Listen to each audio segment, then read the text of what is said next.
So Dr. Hertoghe, it's a great pleasure to be back in Brussels, and I must say, some people will be watching this video and they may not know who you are. So could you kindly say a few words about your amazing background and also about the incredible background of your long family history? So I'm a doctor who's working in hormone therapy. Actually, this sort of expertise is already since 4 generations. I'm the 4th generation successive in treating people with hormone therapy. My great-grandfather started somewhere in the late 1800s.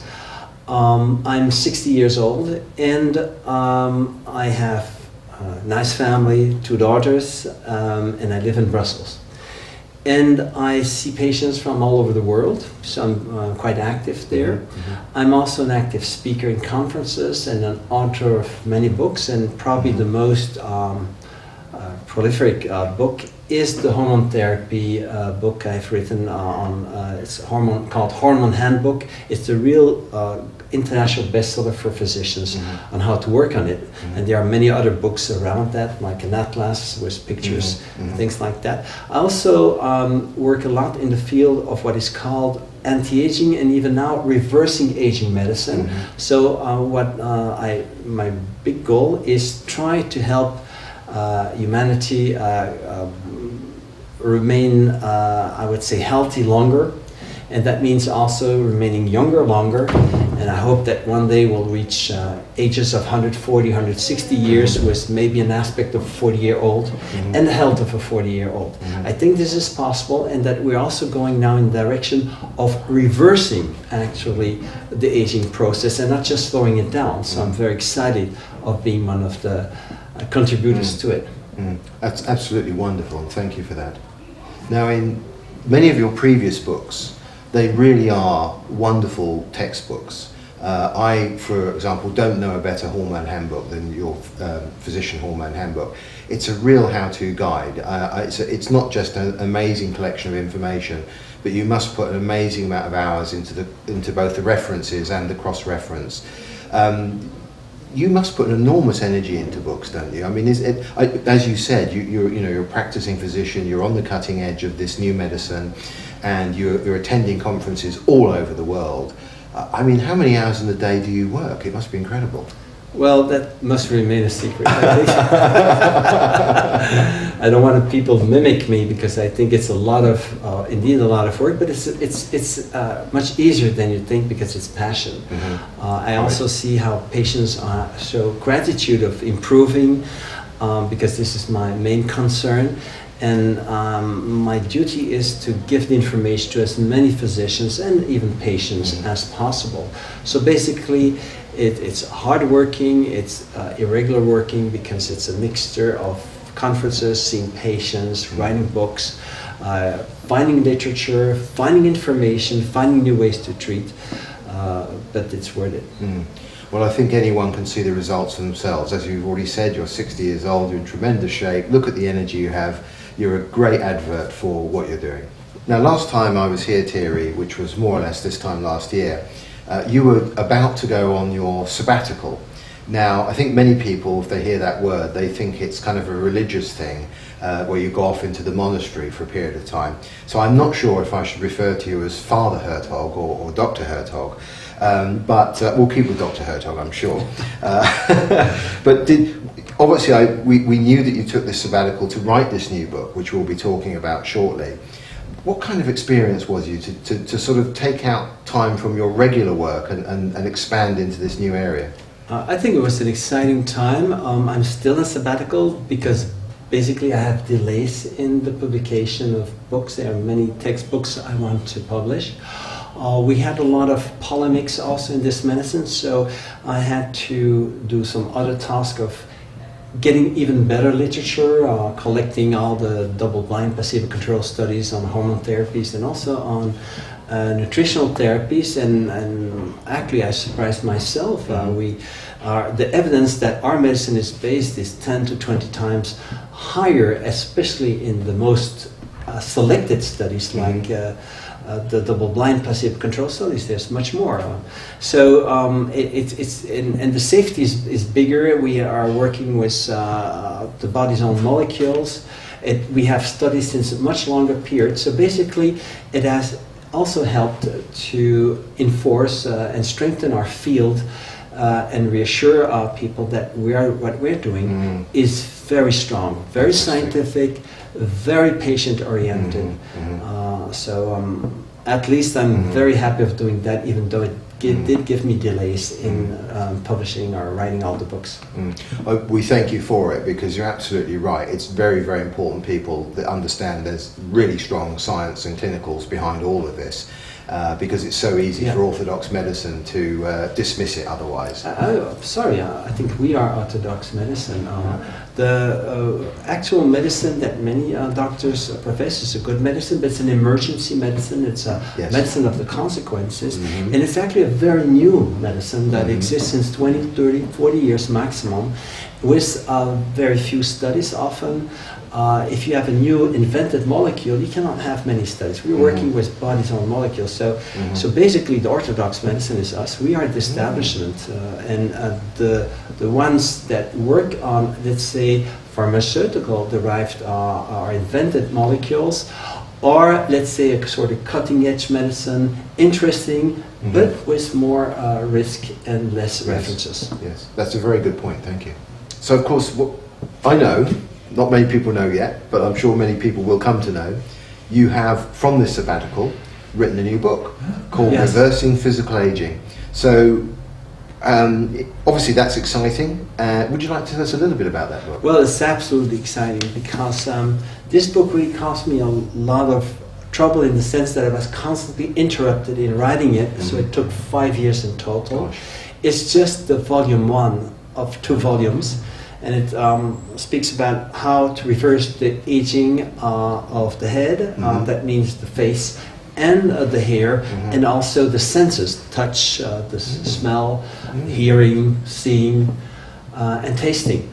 And basically it's really, I think for me it was fascinating to write, because every page sometimes took a day for a page, but it's on its own, it's understandable, and fundamental information often on how to reverse a physical aging signs. If you have sagging cheeks or losing the upper part of your hair, even male pattern baldness, you have the best solutions also in order. So it's a book that I will keep myself next to my bed and read every evening a bit to remind me what I have to do to improve further.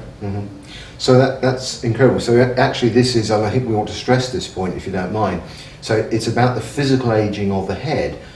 And although, of course, it's aesthetics, it's hair, it's skin, it's wrinkles, it's eyes, you also said that it was about taste, about smell, about eyesight. So very fundamental Something things. Almost nobody talks about. We have therapies that can reverse hearing loss, even the age-related hearing loss, or even the sight can be improved. Reading, you could. There are treatments that are nutritional, or hormones, or peptides that can reverse that, so that you don't need to have reading losses. It doesn't work always 100%, but at least you can substantially reverse it and improve the situation. That's wonderful, absolutely wonderful. I think a lot of people out there, well, if you don't mind, I'll tell you a quick story from my side.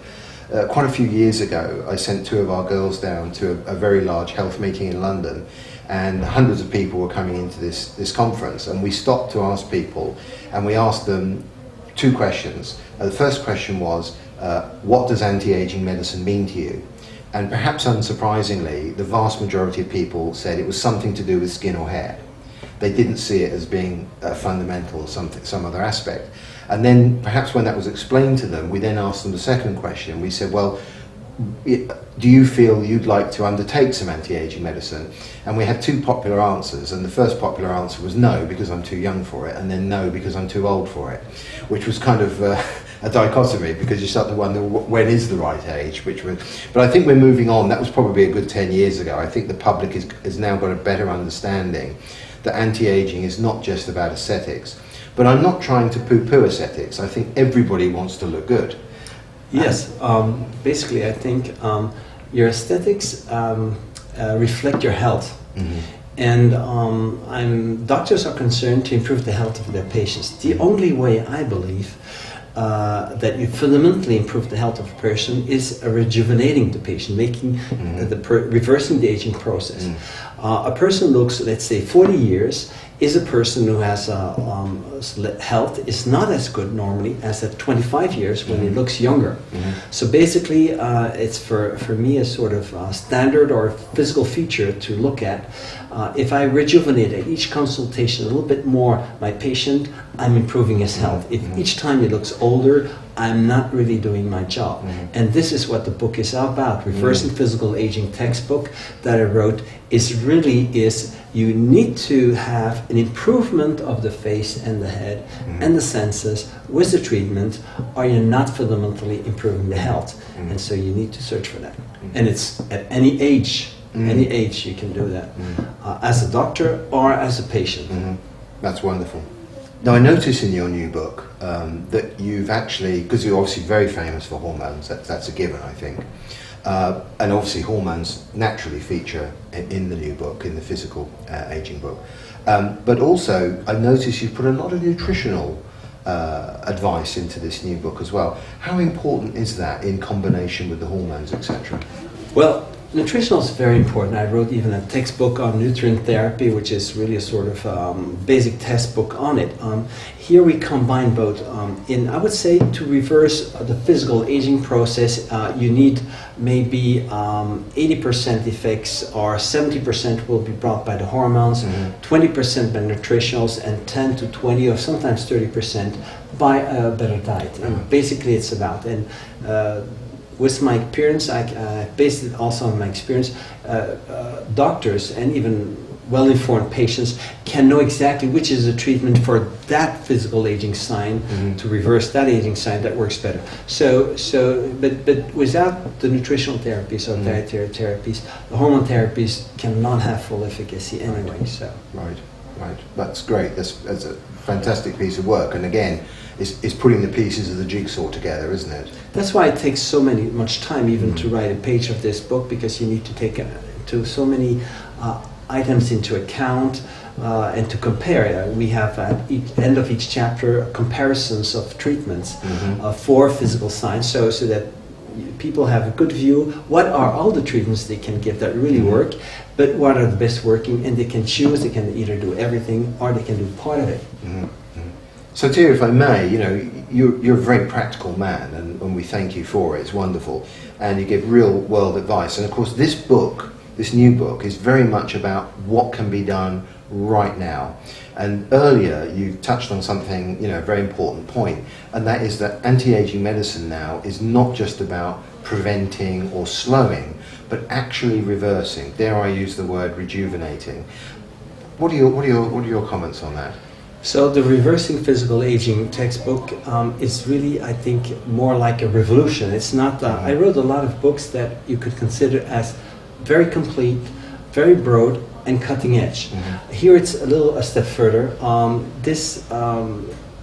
You cannot go back to the old way of thinking when you read this book, because you have opportunities are shown how to reverse physical aging, and for some physical aging signs totally reverse, and for others we are at intimate degrees. For example, the gray hair I think is not yet a perfect treatment, but for wrinkles we have a very efficient treatment to reverse and even make wrinkles disappear. Sometimes you need to have local treatments, supplementary, but they are not the classical aesthetics. It's just putting the hormone treatments locally or the nutritional therapies.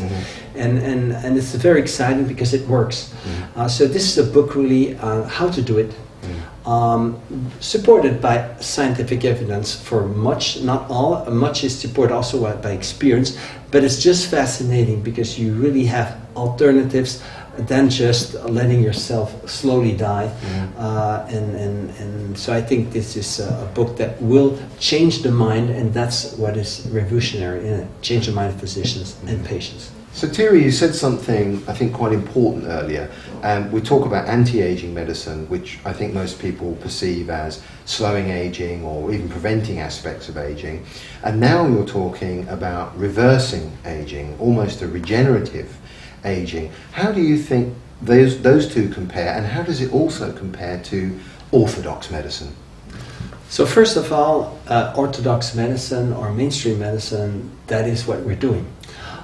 Basically, the medicine that many physicians do, or most physicians do, is a very recent medicine that exists since 30 or 40 years, where you treat the consequences, where you provide new invented molecules by the pharmaceutical industry. Something fantastic in certain sense is that we are able now to invent new molecules. But usually these molecules, as they do not belong to our body, have higher risks. Many have to get out of the market because they have a mortality linked to it. One of those has even a study, is still in where there's about 1,800 deaths after I would say it's 14 years of use. So basically we don't have those risks, and we are just continuing what was happened before. The medicine, there was improvement in diet, there was at a certain moment vitamins were given, hormones. This is a very old medicine also. Actually, I would say that the mainstream medicine is what we do. The other medicine is a discipline in it that has been in one direction, but doesn't include everything like we do. We cure and we treat the consequences.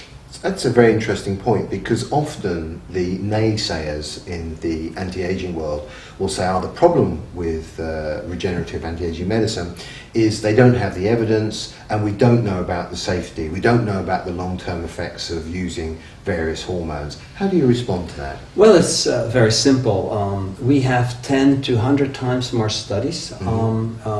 If you take vitamin A or vitamin C, there's many more studies than the latest molecule to lower the cholesterol, for example, or lower the blood pressure, or an antidepressant. For example, when the first erectile pill went on the market, it had one double-blind placebo-controlled studies on the main medical data bank, that is the PubMed. Data bank, the Medline, that was published. So one was 12 persons, and it went on the market. Big numbers. I think very exciting pill for erection. Yes. I'm not against, but it had also many deaths with it after, which we don't have with our treatments. And so if you compare with growth hormone therapy that many people attack, it should not be attackable as it is now, because it's very safe treatment, and there is about 461 double-blind placebo-controlled studies, or most double-blind, some are single-blind, but placebo-controlled studies in the PubMed. So the difference is enormous. And why? Because this molecule exists in our body, has been studied since many years, much more than any new invented pharmaceutical drug can be. And so with greater numbers of people. So it's a category above, and there's no doubt that most of the treatment, hormone therapies, are much more evidence-based than almost any other treatment you have in newly invented in the pharmacies. And dare we ask the next level? I mean, I don't dare ask you whether the next book's going to be ready, because this is an enormous amount of work we keep giving you. But what do you see in the soon future? Let's say in 5 or 10 years, what do you think the next sort of areas are going to take us to? Because obviously we're on that sort of, the curve is going exponential now. The information and everything coming in. What do you think the next 10 years hold for us? Well, to go further, we need people that are, let's say, more intelligent than me, more experienced than me, and other physicians. So I think the next step will be obtained with artificial intelligence. I can put actually already my mind in a software program that will work better than I work, because it can take into account a lot of things. And I think we will get the minds of many good, very top physicians, put them in software, and then the software will see there's some, by using it by other physicians, there are some errors, we can improve it here. And I think then we'll go to next step. Will be easier to find some associations of hormone therapy together, will have brighter effects than if you give them alone and not with the others.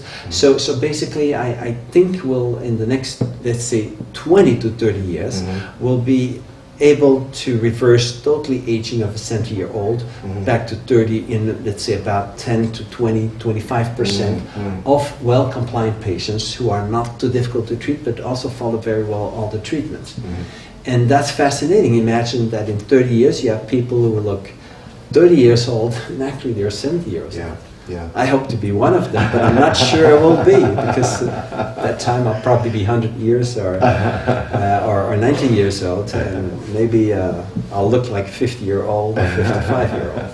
I think it could confuse a lot of people. Girlfriends and boyfriends may be very different people than you expect. But on the upside, I've always said that it could be a very bright future, because if we have old people, but they are all lucid, agile, and independent, then it could be a wonderful world. It's a complete change of society, especially as when you're well treated to hormones, you're more yourself, you're less irritable, less anger, and I think basically that even as you're less aggressive, you don't want to oppress other people or make bad things. So basically I think we'll have people with more inner peace, who are more loving. There are loving hormones that make you love more. So I think the future can really be good and well applied. I'm not afraid of that sort of future. I think it will be a real better future. It's wonderful. We can tell that you're an optimist. We can tell that your glass is always half full, and it's a wonderful way to be. Well, maybe it's 90% full thanks to the hormone therapies. So it's very easy to be optimistic. Excellent. So, Thierry, I'll ask you, this book, where's it going to be available? Do you want to tell people where they can find it? It will be available on websites, on conferences where I speak. We'll try to get on Amazon, but that probably will take more than 6 months. And basically, if you put Thierry Hertoghe or Hertoghe Medical School, you will follow the ways to find it. Dr. Thierry Hertoghe, thanks very much for your time. Thank you, Phil. Thank you.